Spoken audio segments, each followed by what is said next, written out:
3 days because we have picked out some real Ritter Forest type gems today for the protagonists of our games. You might see there on the lovely little schedule we have Mushroom Men and Small Saga. And if you've never heard of either of these games, they are both kind of hidden gems in my opinion. They are really, really fun. Mushroom Men is a 3D platformer. You're going to see it here really, really soon, and it has got some sauce. And then there's Small Saga, and you might recognize also both of these games from the AGDQ schedule, but we've put a little twist on the Small Saga run because it isn't just the runner of that game who's going to come back from AGDQ and show off that run, but we actually have it as a race between the runner and their commentator. So a little twist on that run that y'all got to see there at AGDQ. It's going to be a little different this time.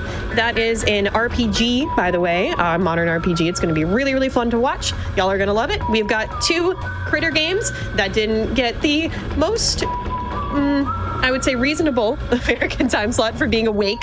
So we're going to show them to y'all today. I'm really excited about it. With all of that said, this is Mushroom Men, the 4 words, any percent by Dark Teryx. Have fun. Hello, hello. Sounds like we're all ready to go here. Good. Yeah, I'm Dark Teryx. You can call me Teryx, but Dark Teryx is where I'm available on everything. We'll get started here in 3, 2, 1, go. Right away, I've got a mash to skip a cutscene, which is actually quite lengthy. And if you don't skip it immediately, it actually does play out fully, and it takes a long time. So wait, does it? Oh no! At least it plays for like a good portion, and it's like you just reset. Like you're losing several seconds for it. Right here at the beginning, I can't move. I just have to tutorial, look around. So I'm going to look at these bottle caps here and pick out my favorite soda, such as Dr. Salt.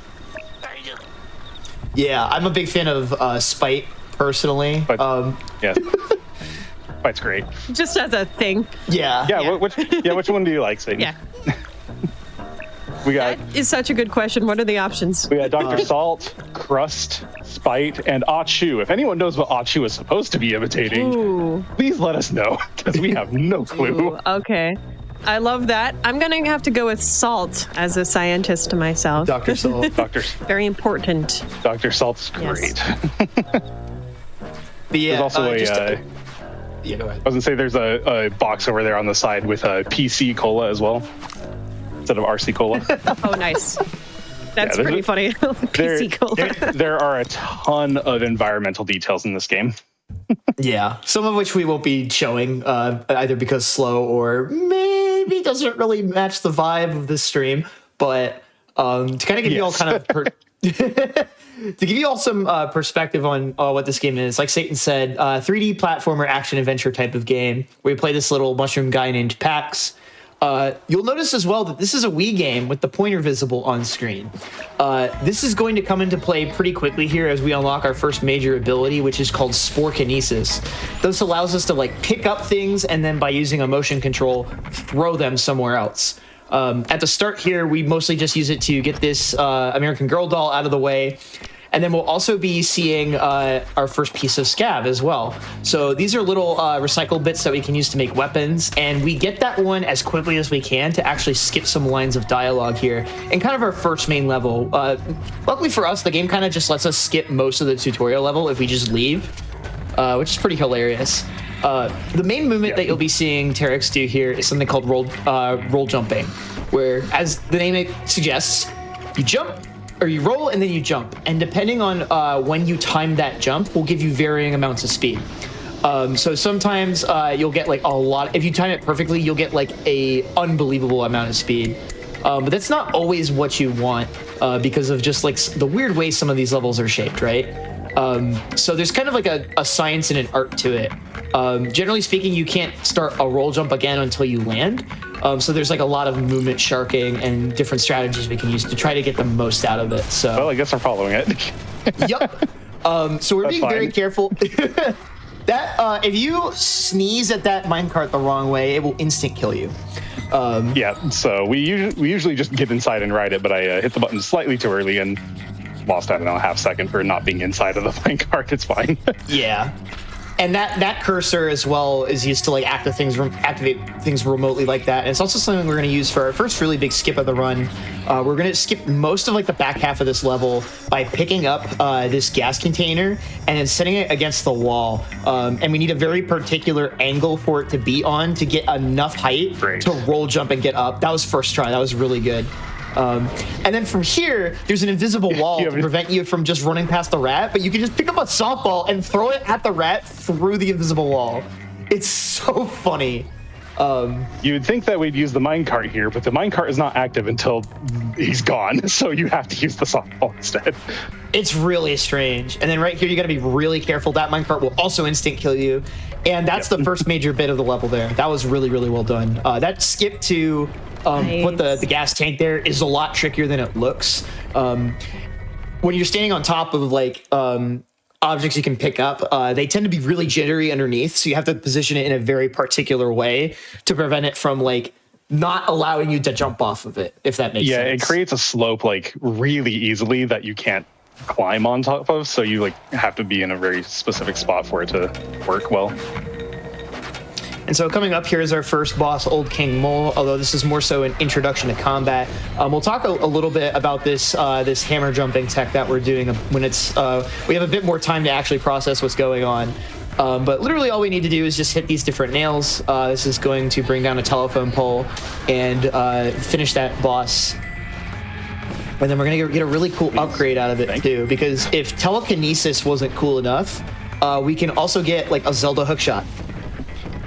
Yeah, you heard me, right? So we get this like sticky hand thing, and that lets us grapple to a bunch of different types of surfaces. The main ones that you'll be seeing are either these quarters that are stuck to the side of things with gum, or these I voted pins. But there are also a various amount of other surfaces that you can just wall cling to the side of. And then after you land on whatever surface it is, you can jump afterwards as well. But most of the time, and especially with this first one, we're going to try to press B to cancel out of that like grab with the sticky hand early. And this is where like this one's really precise. Please, thank you. There we go. So again, everything is operating through the pointer controls, right? And the game has a really sensitive pointer control and requires you to like really be on the target for things to activate properly. You're also just trying to smack the morale heavy right there. Sometimes it causes a line to be skipped in this dialogue. We don't know how it works. The best that I've figured out in the past couple of days even is that it has to be done through a jump attack. You push him like to the side rather than back, and that's the one that seems to work. But that cutscene skip has like always been very finicky. Like we've never had any consistent way. We've only had that happen a few times. Yeah. All right, so now we're getting introduced to the kudzu, which is like this, in this world, it's like this alien plant life form that like takes over and like it's like this hive mind thing, right? And so our goal is to dispatch 5 jackrabbits that are chomping on him and upsetting him.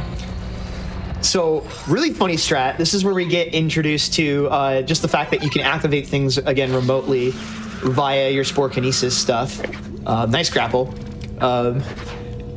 And a big theme as well is that your pointer interaction, like, there we go.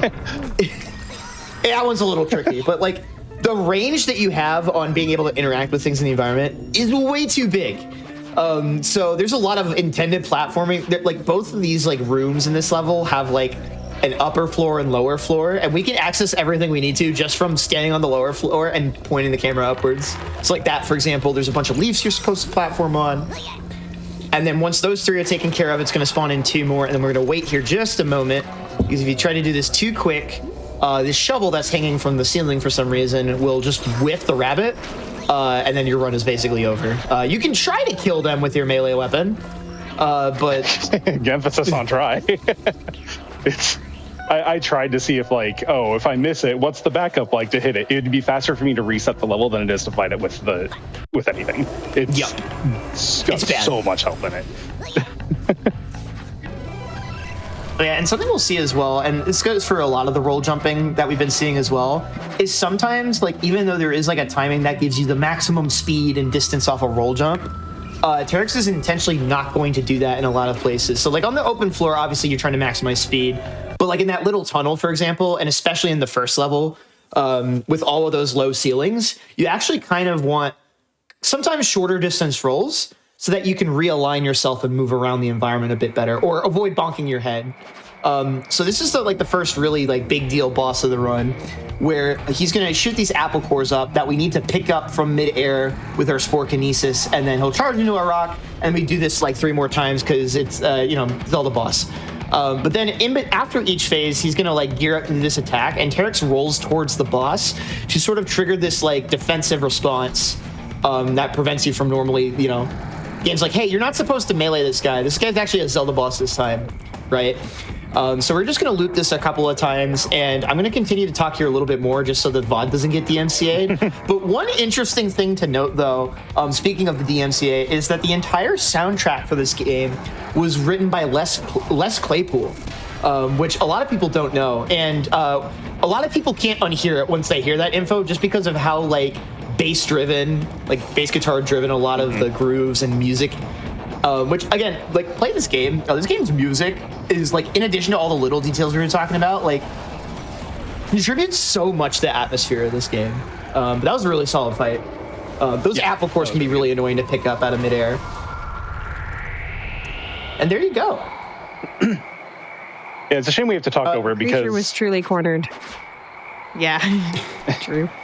It's a shame we have to like talk over it because like the music goes and every time you hit it, it progressively adds like another layer to it. So it's just this really sick, like, oh, everything's ramping up.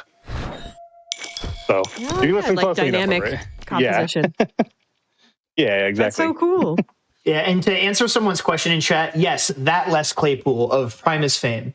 And apparently someone else mentioned that the music he composed for this later appeared on a 2009 solo album he recorded entitled Of Fungi and Foe, which is incredible.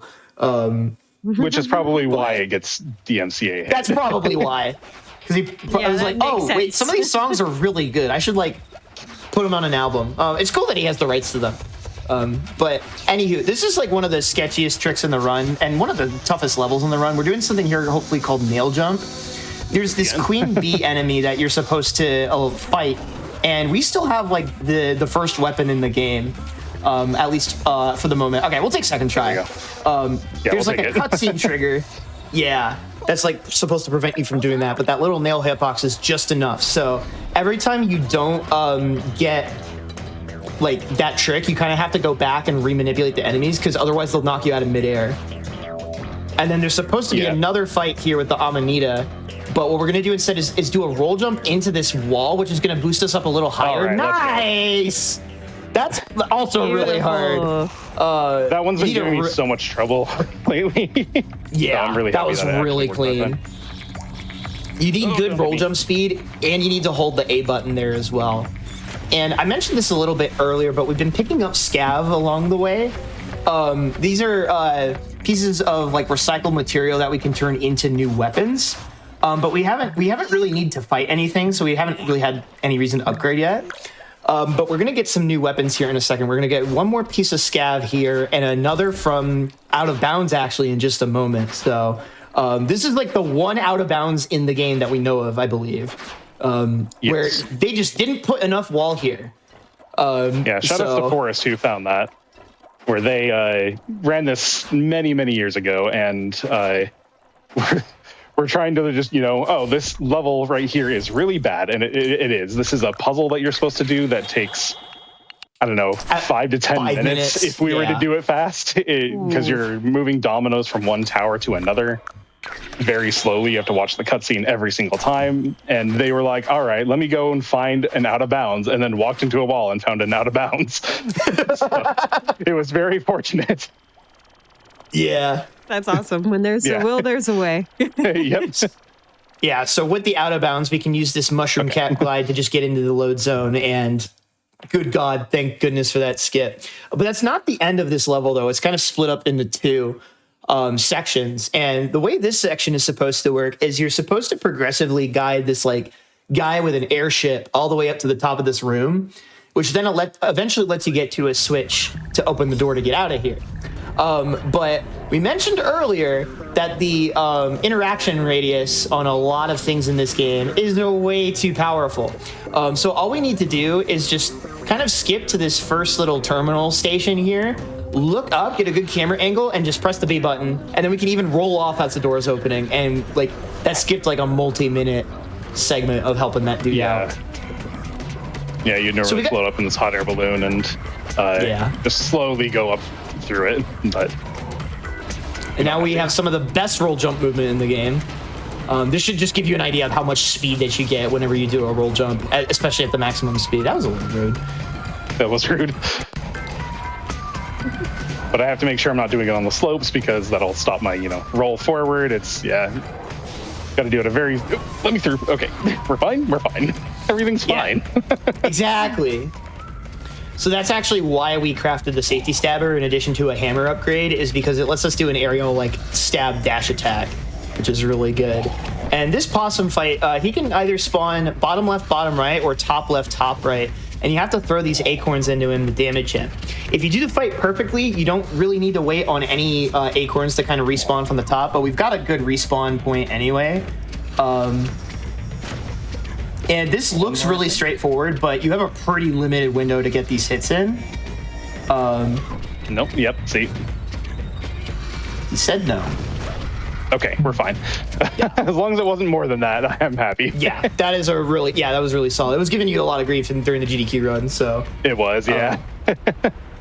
And that kind of just goes to show, and you'll see this especially with a puzzle we're doing in the next level, like pointer control and hand steadiness is such a, like, this game, like, and run especially, probably looks a lot more simple than you'd think, but the requirement of having to hold your hand steady and then put force on the Wii remote to press buttons is really difficult. So keep that in mind when you look at this opening puzzle to the start of the Mighty Morals here, once we get through this load screen, that is. So I have this split called Remove This Level, partially because of this, because this hurts physically.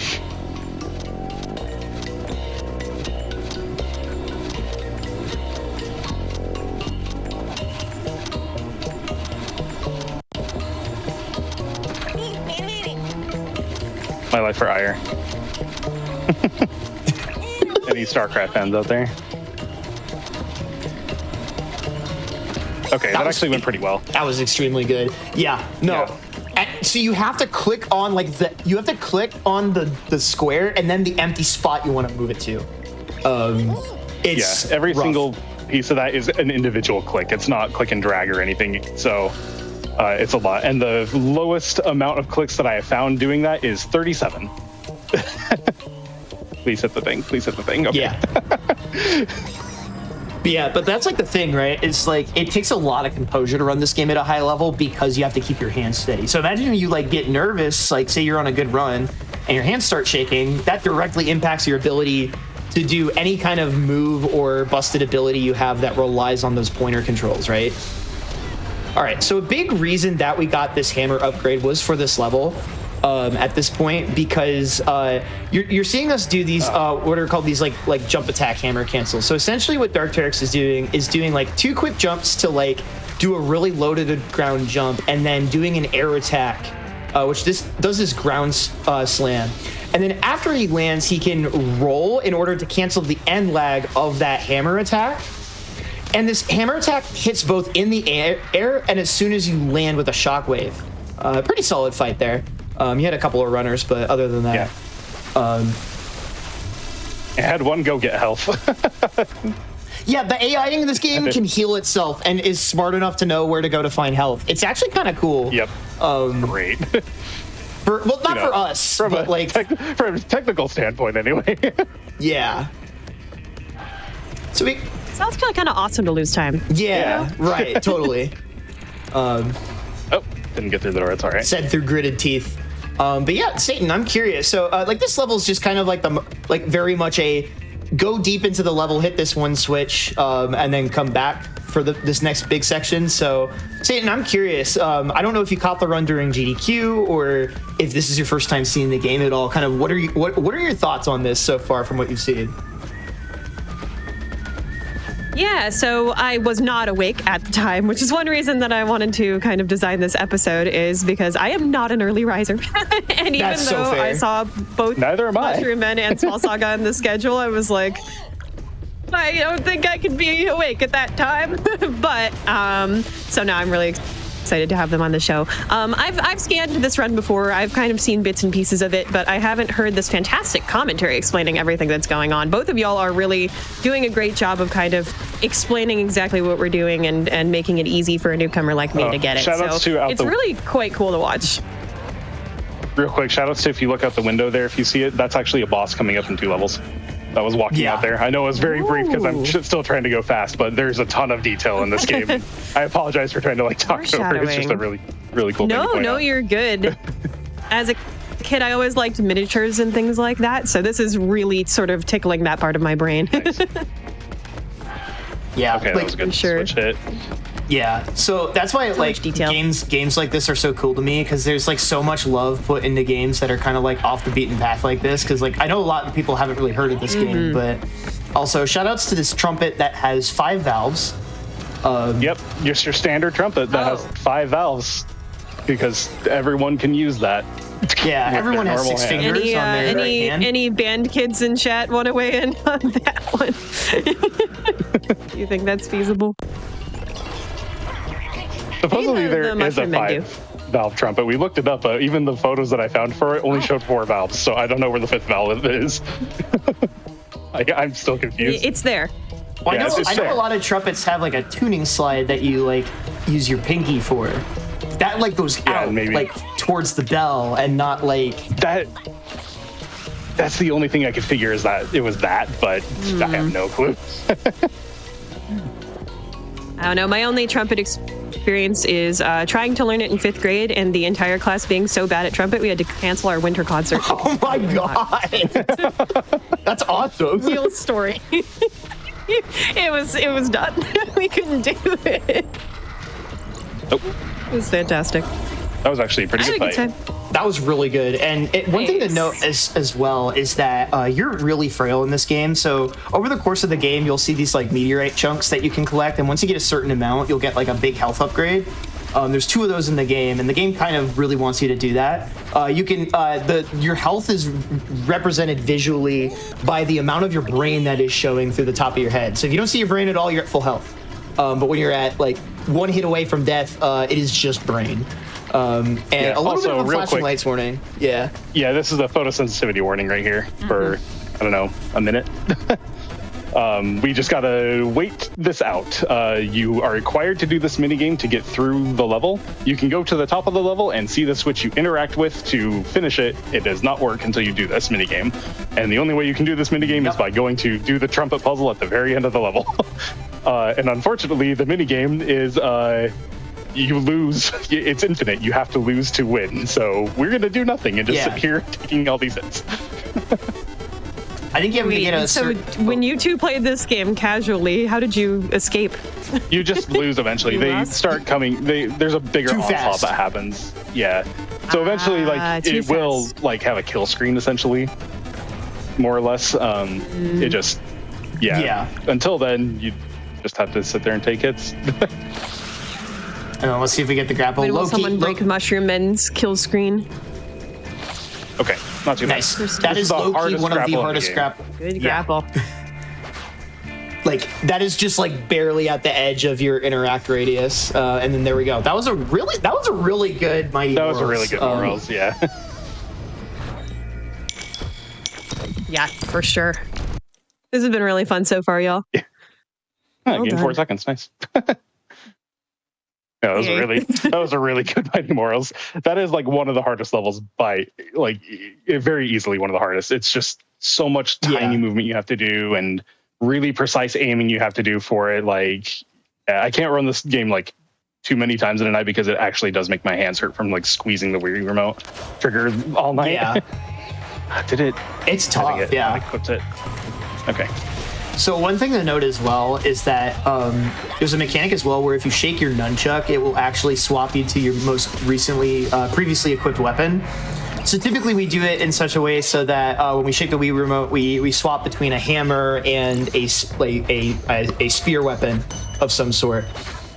But this is Showdown in Shiitake Town. This level is kind of like shaped like a donut, and depending on which way you go, it will make one of these fights harder and the other easier. This is actually one of the only fights kind of remaining in the run where we mostly use Spore Kinesis to deal with it, because he has a giant HP pool. And when you pull an object towards you, it can also deal damage. Ooh. And then nice. I barely got that. Anyway, go ahead. And so, no, you're good. That is pretty tricky as well. So basically, you have like a little bit before you're put into like the Shoryuken that Pax does every time he completes a level objective. So you set up the will of the spore to grow that plant while that animation is playing, so you're not like you're making use of that downtime.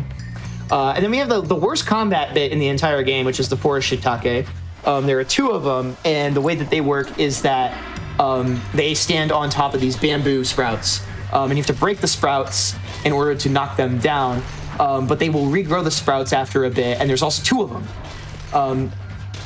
So the inputs, again, that Terex is doing here is basically rolling and then double tapping jump to do a really like short to the ground jump, and then doing a shake of the Wii remote.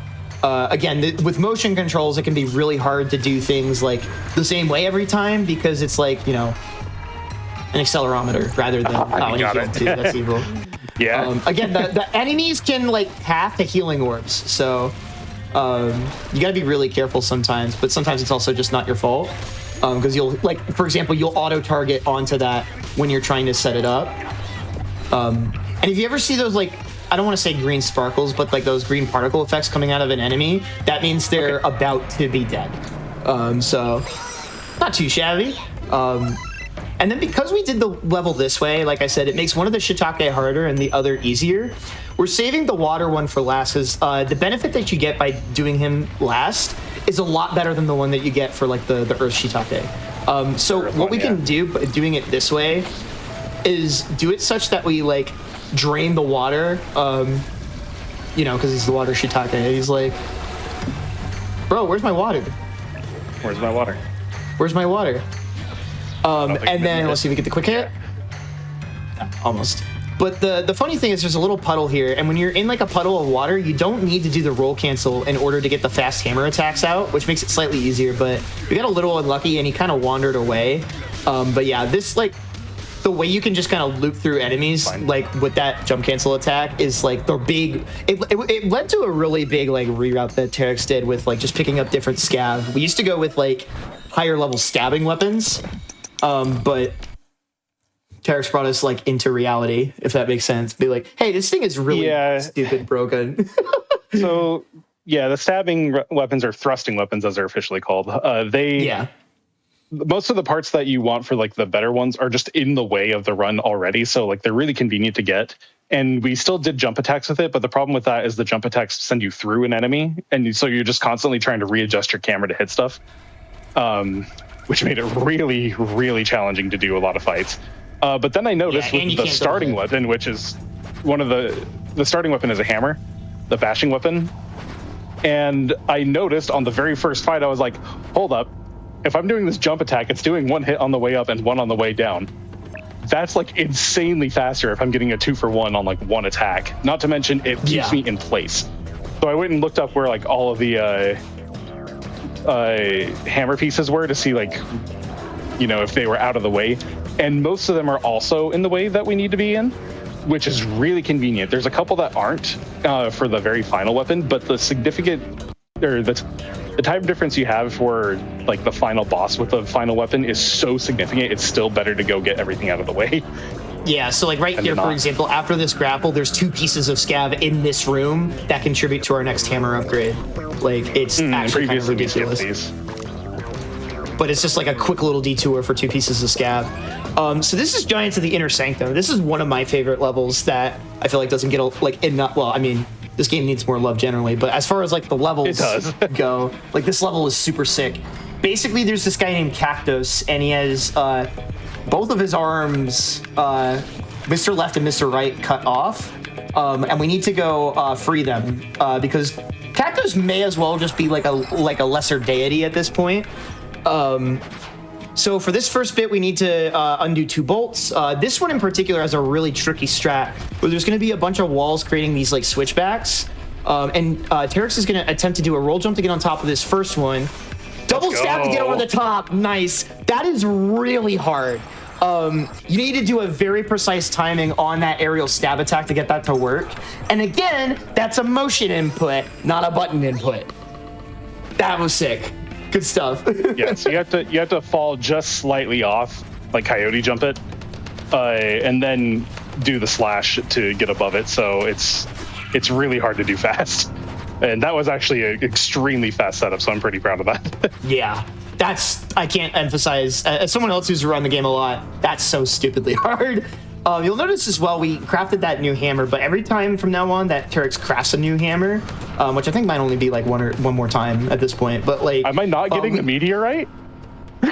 Oh my god, he skipped the unskippable meteorite. That's my goat. There's a whole it doesn't story matter, with but that. it's just really funny. Here's a strat that I found that kind of sucked, and then Terex made it better by remembering that this platform is here. You get this big flip up, and that skips most of this room's platforming. Nice. Why platform in the platformer game? That would be silly. Yeah, just why would we say do no that? to platforming. Exactly. Simply say no. It's that easy. And then there's supposed to be Wait on 2 this lids one. that you're supposed to put on, but if you just put on that one, you can do a long enough roll jump to just get you over here. Just poke your head in the door far enough to be able to throw the switch, and then leave those enemies behind. And there's Mr. Left, who says double exclamation point. And then do we get the roll jump out? Yeah! Hey, Mr. Left. So during a lot of cutscenes as well, if you will continue moving if you set up movement beforehand. So you can set up a lot of roll jumps where like the cutscene will play, but you're still like airborne and actual. Oh, okay, there's the meteorite. Yeah. So we mentioned earlier as well about the weapon quick swapping. Every time that Terex like upgrades to a new hammer, he'll actually equip his stabbing weapon before he crafts. How did that not deal any damage to you? I don't that's know. That crazy. was very fortunate. So we equip a stabbing weapon before we upgrade, so that our like most recent previous equip was a stabbing weapon, or if that makes sense. So that way whenever we flick the nunchuck, we can always swap back to like the aerial stab attack if we need to like get through some enemies in one of these hallways. Exactly. And then right there, Terex is very deliberately not roll jumping because, like I said, you continue moving during cutscenes, and you actually want to turn around immediately after that cutscene. So if you roll jump, you'll actually lose time in that instance. Same with this one here. Yeah. You don't want to roll jump fully into that because it'll wait for you to land first. Oh yeah, that's right. I always had a habit of like forgetting to do that, but it is a little swag. So Yeah. yeah, but this first And it's bit's not a the little biggest bit. time lost by any means. Oh yeah, for sure. So he's gonna shake his fist at the cloud like that one guy from The Simpsons, and then Cactus is gonna So do good. his thing. This is that Amanita General we were talking about that we got a peek at during the Mighty Morals if we look through the window, and now he's here. Exactly. Got a couple more enemies here. These guys just drop like that, like in like one jump attack. Any of like the mages like just explode immediately. Yep. Something else right there that we're using in combat is called the Will of the Spore. When enemies are in that like critical HP where they're bleeding green, you can press B on them, which uses some of like your meter magic stuff that you That's also great. use for things like spore kinesis. Nice shot. Yeah, 2 really difficult grapples right here. There we go. So you can like, even though it's not like the same as like Zelda, as similar to hookshotting as I made it out to be. Please? There we go. How did I pull the middle one out and nothing fell? I've actually That never was seen evil. that. Usually they all topple. Jenga master here. It's worth I noting. was literally gonna say, go sign up for a Jenga tournament. Exactly. You have skill. Also, I'm on fairly good pace right now, Got it. just so you know. So, Yep. So we were joking about showing off a really funny cutscene that plays at the end of this level, but Terex is on a good run. So for the sake of seeing what will happen, We're gonna. I'll give you the quick synopsis where, for absolutely no reason, Cactus is winning this fight, but he does like the thing like where who is it? The Terminator sacrifices himself at the end of the movie, and that was a Terminator movie. Yeah, I was gonna say that was a really freaking good Giants of the Inner Sanctum. That's a really difficult level. Yeah, with Cactus, basically, he's he's fighting or whatever, and then he does double thumbs up, like, I got this, and then tackles the Amanita general into the lava, and it's like, dude, you could have just kicked him and like lived. Yeah, you had the W. Like, he goes in with him, and even Pax like afterwards is like, what the heck? Like, why did you do that? And take the point. Guess he's dead now. Get your W. Well, yeah. But this is Log Village Villainy. This level is particularly noteworthy for its lag. A big part of the reason we play on Wii U as opposed to just a Wii is because it reduces a lot of like the in-level lag. It helps a little bit with the load times, but it is mostly for the performance boost. But the big thing we're going to be doing here is a really tough skip. There's a bunch of like platforming and like things you're supposed to interact with Will of the Spore to... It's like a bunch of like platforms that like move around really slow, but if you get a roll jump going with enough speed, you can clear to one of those platforms up there. Speed looks good, but we're not out of the woods yet because as soon as we land, there's going to be a bunch of bees that start swarming us. So we got to do a quick roll jump midair, and then another one right here. Money, we're in there. Let's go. I thought nice. Also, I cut are we ever out sharp. of the woods? No, that was good. Are we ever out of the woods? No, we're see a lot of roots, so I don't know if we are. Not in this game. No, we're not out of the woods just yet because probably the most difficult, well, I won't say most difficult because the final boss does have some trickiness to it. That was a weird but we've got some more tricky platforming as well as a really tough boss at the end of this level with the turtle fight. But right here, we've got maybe one of the worst rooms in the entire game. The worms. Yep. The bugs are back. The worms. The worms! Chat, can we unite against the worms? Okay, that was a good play. Okay. Nice. Yeah, apparently You just those want to have, get like, through there without dying. Those things apparently have like 1 HP because as I was testing earlier, I didn't realize this before. I was like, let me try and use the spear through them instead, and it just killed them. I'm like, well, this is the like level 1 spear, so apparently these have no health.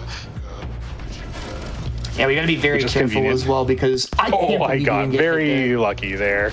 I can't believe I didn't get Oh my there. God.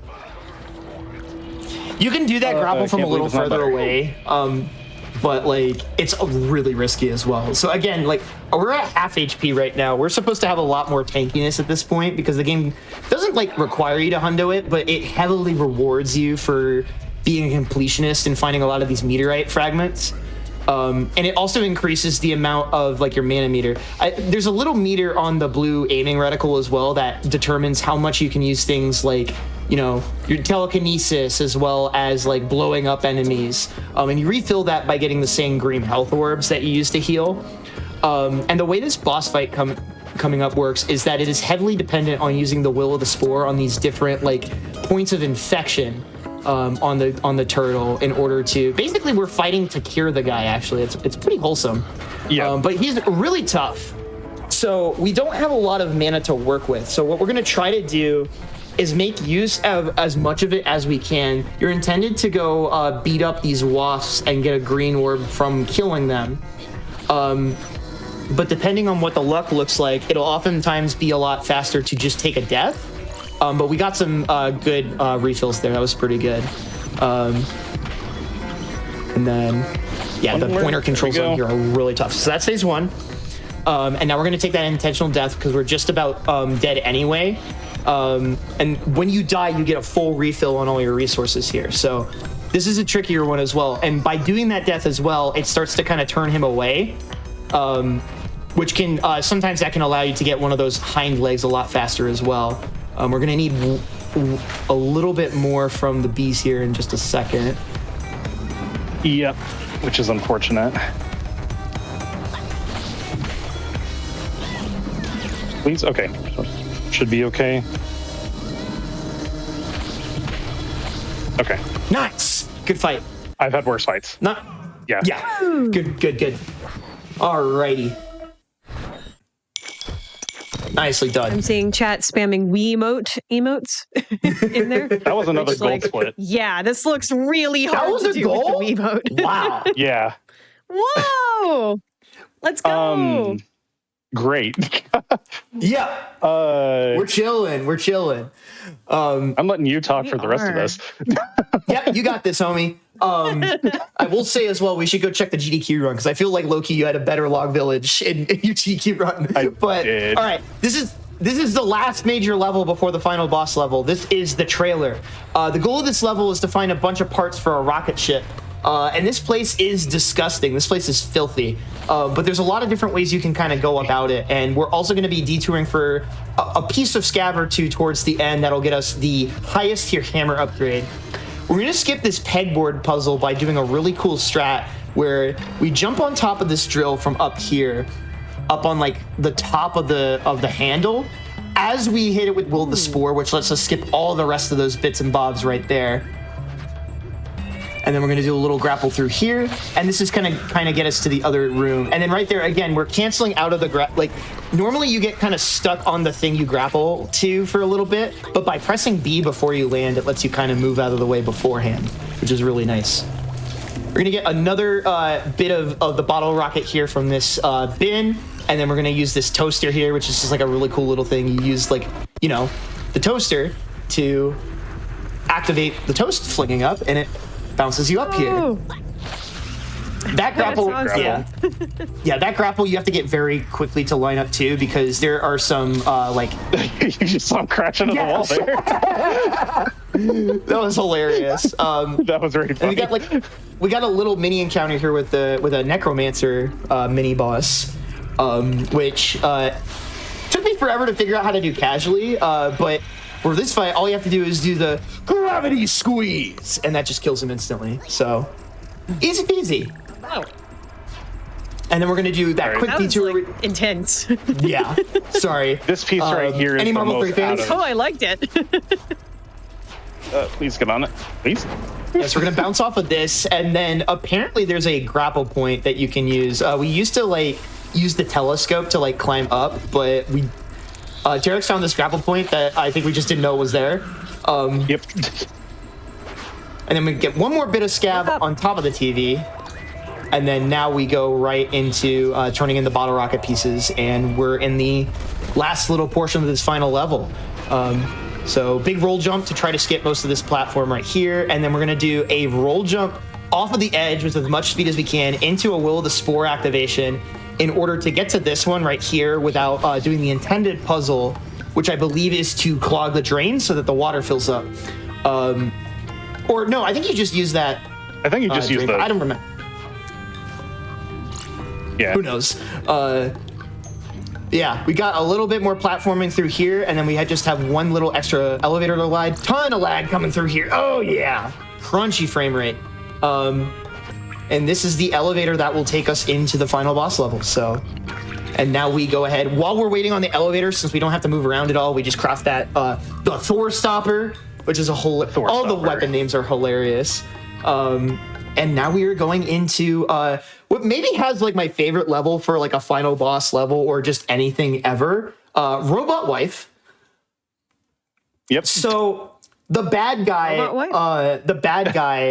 this like Lepiota who's like really evil Pester. His whole goal is he's lonely. So he uses like this meteorite from space and like massacres like tons of different like mushroom species for the sake of getting a family going. I don't know. Something like that. You should play this game so that you should play this game. Yeah. Yeah. You know what? So you can understand. No qualifier. This is the most play like this game.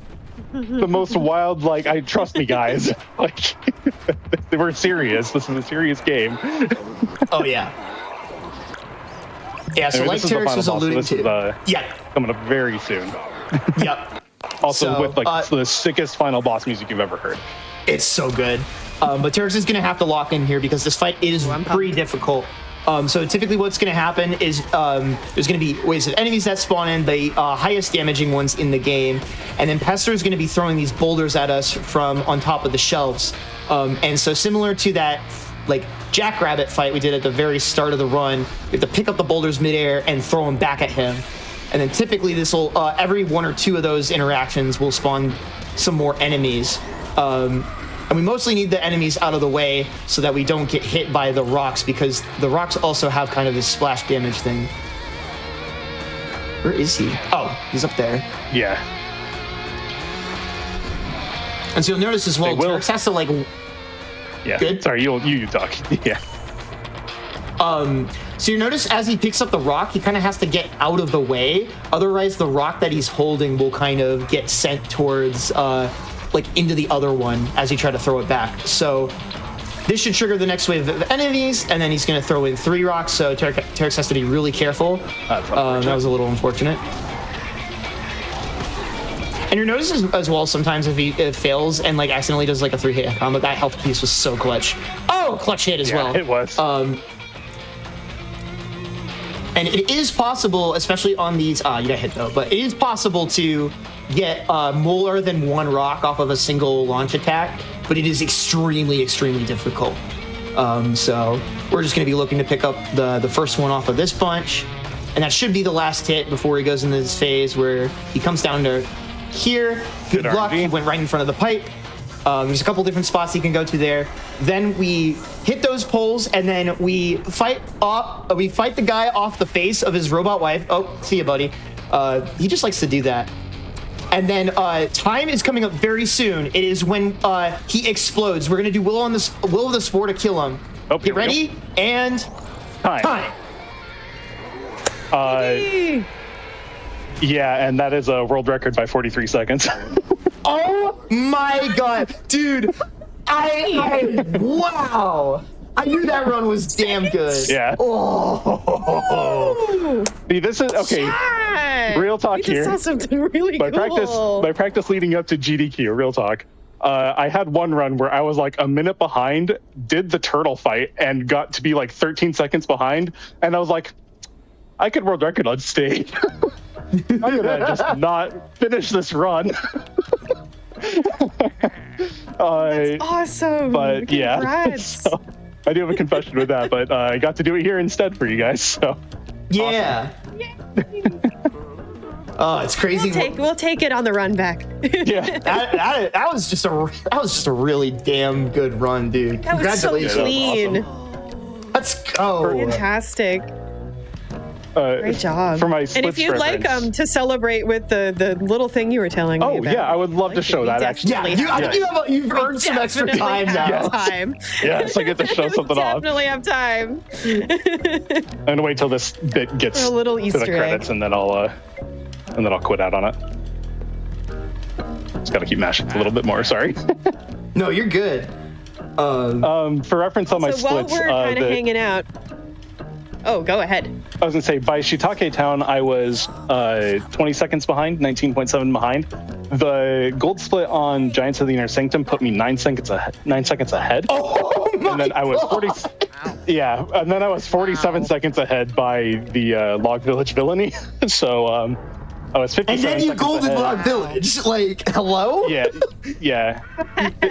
57 seconds. That's with awesome. That, and then 43 by the end. So that's we're gonna have to post the splits later. Wow. Oh my god! Yeah, forgive me. I want to like get to the credits on this so that there's a better like VOD of that. Exactly. All right, I can now go show the thing off. It isn't that long. Yay. It's just in another environmental thing. Please. Oh, the question mark, not the yes button. Or not question mark, the check mark. Yeah. I did the check mark, not the actual yes. I was like, why is this not working? Okay, we're gonna go back into the Kazoo request. Satan, someone was asking, has there ever been a record on Creature Corner? Is that a first time for the show? There have been a few world records on this show. Nice. Most recently I can remember was a Masterpiece by Shovda. That was fantastic. Oh, wow. Definitely recommend going back. Yeah. But this is I would say the first world record of a game that has been at a mainline GDQ that I've shown here on this show. So I think that's pretty cool.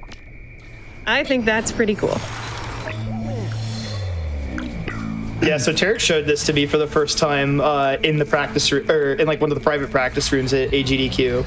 Also, I love how you just muscle memory doing the first rabbit. Look, it's yeah, good speedrunner habits. Yeah, I don't have to go up there. I have to go up to here instead. You just got record. You don't have to practice anymore. You're good. We're done. You did it. There's a Donkey Kong minigame if you actually do this, which I'm not, because I went up the other way.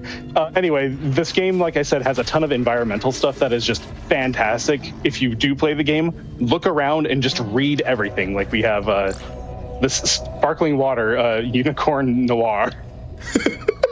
Like, but the best one here, the best thing right here is the best soda of all. I forgot. I'm sorry, Dr. Salt is not the best. The best is high fructose corn syrup, established in 1492. Oh, Now with 60% more syrup.